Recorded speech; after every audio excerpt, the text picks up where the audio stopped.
Welcome to another episode of Reality Roundtable, everybody. I'm your host, Jonathan Brown. And let me ask you something. Is there something that you've always wanted to do, but you've always put it off because you started thinking to yourself, I don't know how this is going to work. I don't know how I'm going to get this off the ground. And I don't know who's going to support me. This episode might be exactly what you need to hear. And my response to those questions that I proposed earlier, do it anyway. Do it if you're tired. Do it if those who you think are going to support you. Do it if they doubt you. And do it if you feel like it's not going to work. But the truth is, most people stop before they even get something started. Before something even shifts. So today, we're going to talk about why you should just start anyway, and when you do start, why you should keep going, even when it's inconvenient, unnoticed, or uncomfortable. And by the end of this episode, I want you to walk away with a different mindset about effort, about rejection, about fear, and about consistency.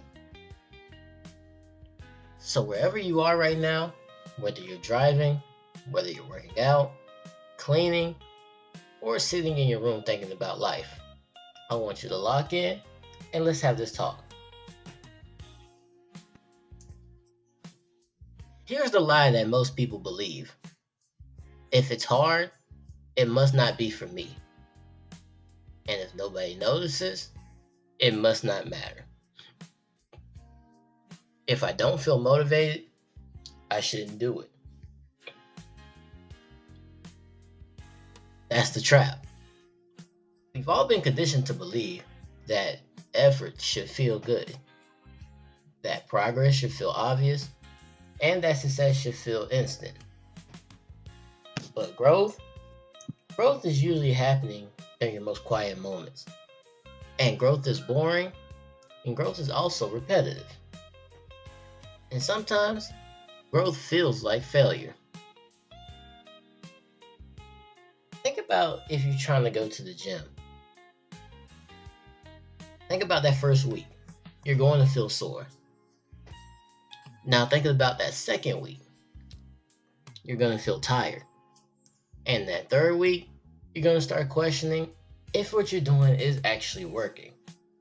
And you're going to do that because you're not seeing the results that you want immediately. And that doesn't mean it's not working. It means you're just building. But the problem is, a lot of people tend to quit during that building stage. We stop during the invisible phase. We give up during the boring phase. But the people who tend to win, they tend to do it anyway through all those phases. Now, let's talk about something real. Most of the work that changes your life happen in private. Nobody sees you waking up early. Nobody sees you studying. No one sees you practicing. And no one sees you choosing discipline over distraction. But they will see the result, aka the finished product. And here's what's dangerous. When you do not get the applause, your brain thinks everything that you're doing is pointless. When nobody validates your efforts, your mind tends to whisper, why am I even doing this? And that right there is where most people stop. But the people who understand the process, they will say, I'm not doing this for applause, but I'm doing this for my own alignment. And you don't need a crowd to validate your consistency. And you don't need likes to justify your growth. You don't need permission to pursue your potential. So, just do it anyway. And when it comes to doing something that you really truly want to do, I know a lot of people may be scared to even take the leap. but I want you to do it scared anyway. Now let's shift this conversation. Because sometimes it's not laziness. Sometimes it's just fear or being scared. The fear of failing, the fear of looking stupid, the fear of being judged, the fear of not being good enough. And here's what a lot of people tend to think. I'm going to start this when I'm confident. But confidence doesn't just come first. Action comes first. And confidence is a byproduct of repetition. Nobody starts a new journey confident. The person you admire, they were nervous too. The speaker you respect, they were also shaky at first. And the entrepreneur you look up to, they've had doubts along the way. But the difference, and why they're successful, opposed to most people in the world, is the fact that they did it anyway. Courage is not the absence of fear. Courage is movement in spite of fear. So if you're waiting to feel ready, stop. You become ready just by doing it. Now, let's talk about the hardest part of the journey. What do you do when you're trying to do something and it feels like nothing is changing?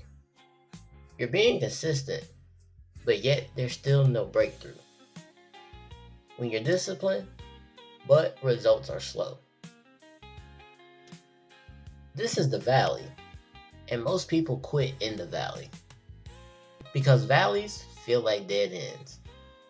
And valleys are actually preparation zones. Roots grow in valleys. Strength develops in valleys.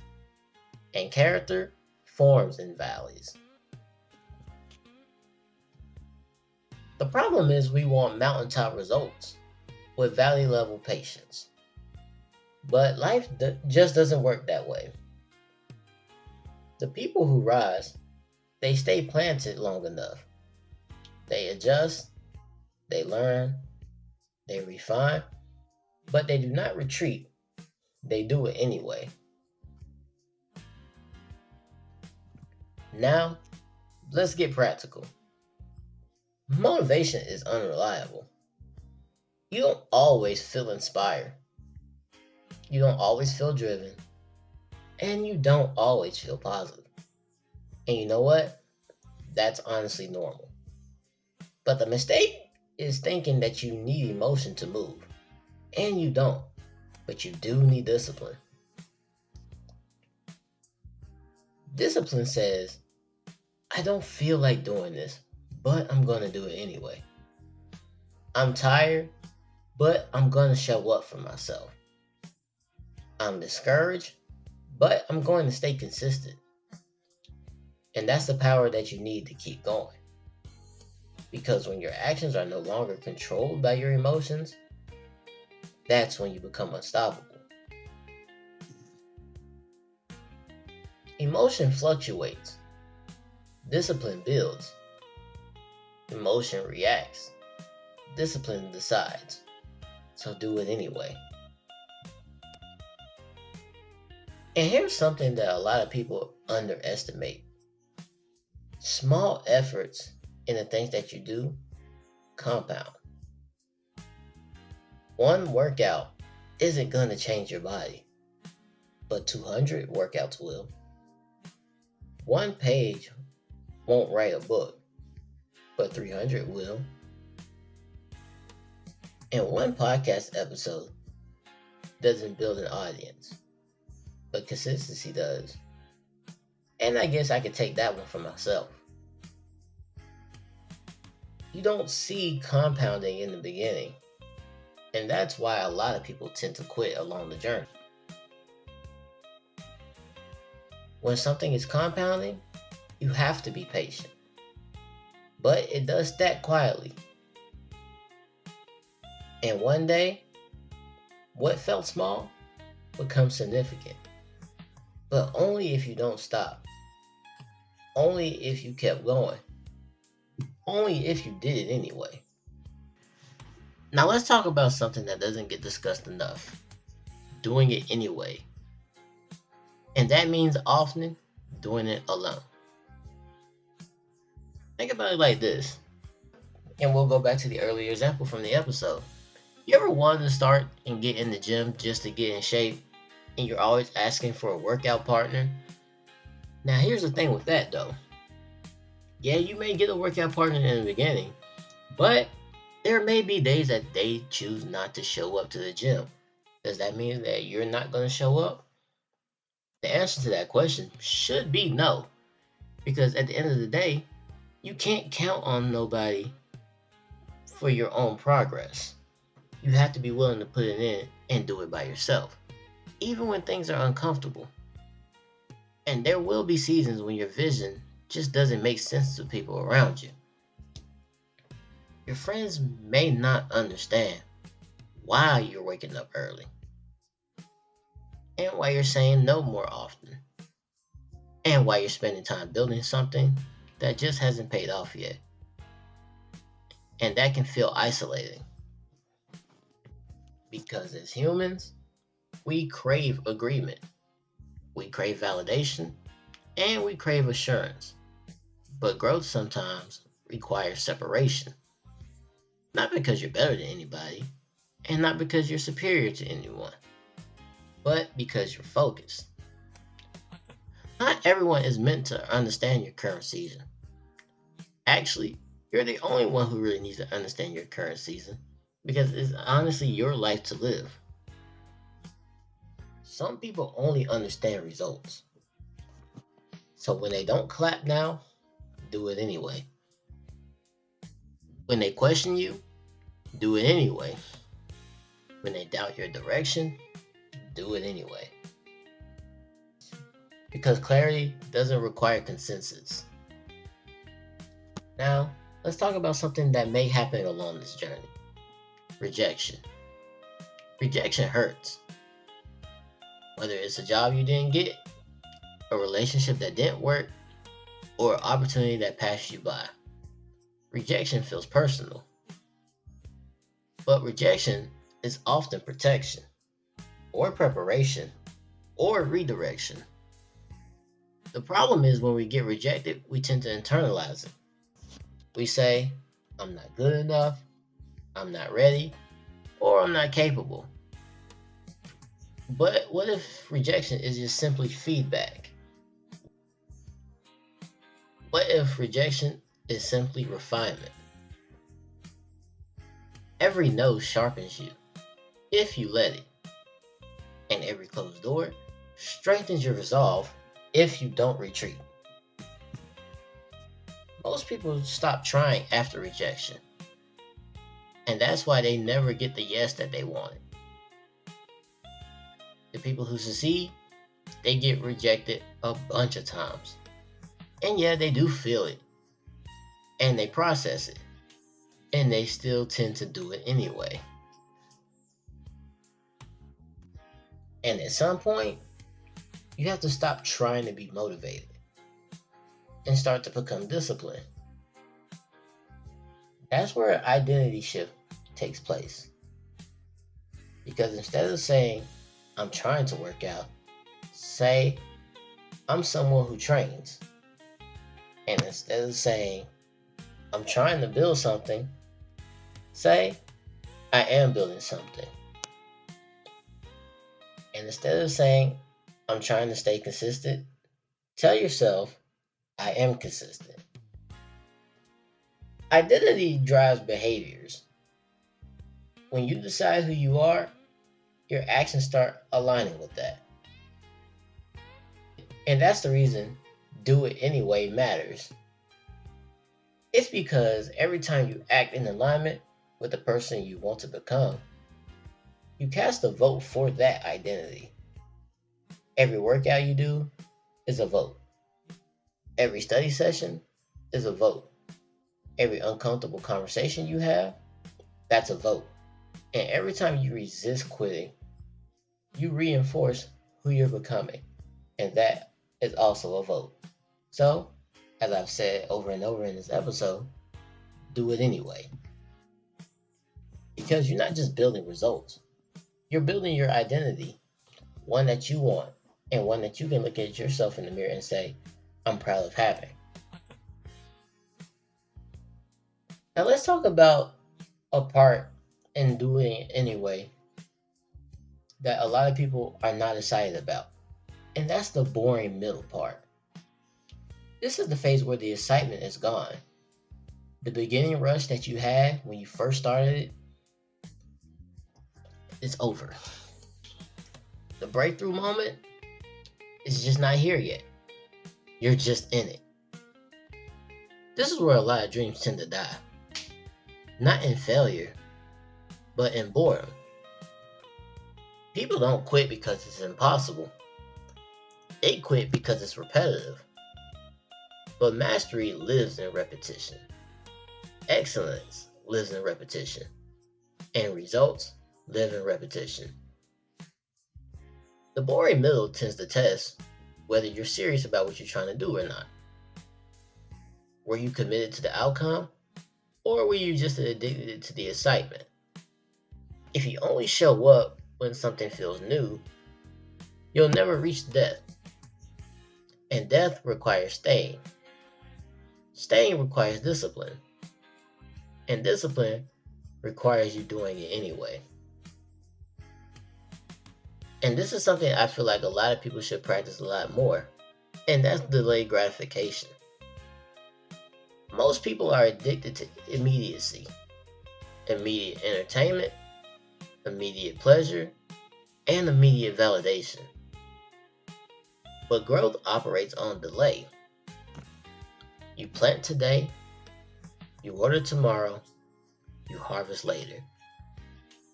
The delay is the test. Can you stay committed when the reward isn't visible yet?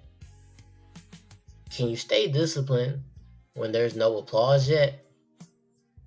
And can you keep building when there's no confirmation yet? People who master delayed gratification tend to win long term because they understand something powerful. Short-term discomfort creates long-term freedom.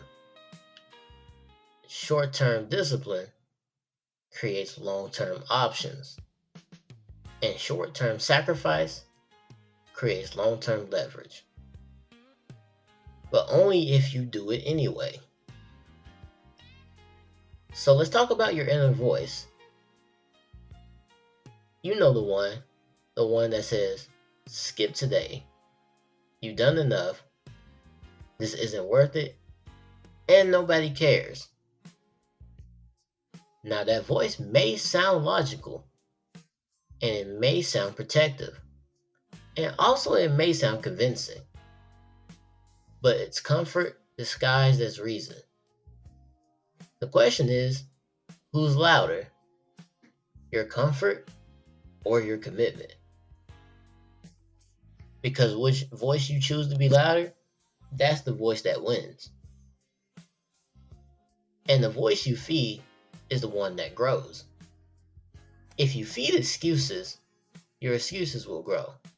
But if you feed discipline, your discipline will grow. So when that voice whispers quit, you respond, do it anyway. So let's close this episode out properly.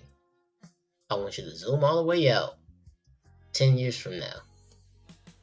What will you regret more? Trying and failing, or never trying at all? The pain of discipline is temporary, but the pain of regret is everlasting. You won't remember the mornings you were tired, and you won't remember the days that felt inconvenient. But you will remember whether you honored your potential. Your future self is watching your present decisions. Every time you show up, you're sending a message forward in time that I didn't quit, I didn't fold, I didn't wait for perfect conditions, but I did it anyway. So whatever it is for you, the business, the health goal, the creative pursuit, the personal growth, the discipline, stop waiting for certainty. Stop waiting for applause. Stop waiting for fear to disappear. Move anyway. Build anyway. Show up anyway. And when things get comfortable, when it gets quiet, when it gets hard, you already know. Just do it anyway. And thank you for listening to this episode if you did get this far. I'm your host, Jonathan Brown, and I'll be back with another episode of the Reality Roundtable next week, 12 p.m. sharp on Wednesday.